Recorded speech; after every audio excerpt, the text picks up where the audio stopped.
चल के नेपाल रे 4 गो मुर्गा कटाई की भौजी संगे बियर पियल जाई संगे में सेल्फी खिंचाई की भौजी संगे बियर पियल जाई नेपाल में मजा खूब आई की भौजी संगे बियर पियल जाई।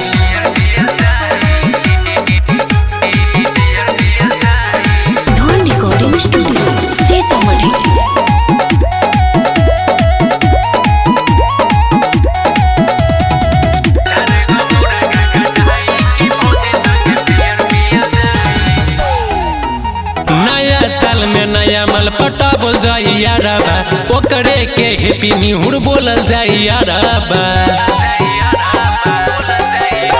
नया साल में नया मल पटा बोल जाई यारबा ओकरे के हैप्पी न्यू ईयर बोलल जाई यारबा। अरे साला रे हैप्पी न्यू ईयर बोलल जाला हैप्पी न्यू ईयर ना। अरे साला उहे हमरा बोले ना आवेला नोट के गहडी उड़ावल जाई माल के ग्रीटिंग कार्ड दिहल जाई 4 गो मुर्गा कटाई की भौजी संगे बियर पियल जाई संगे में सेल्फी खिंचाई की भौजी संगे बियर पियल जाई नेपाल में मजा खूब आई की भौजी संगे बियर पियल जाई। चल चल चल रे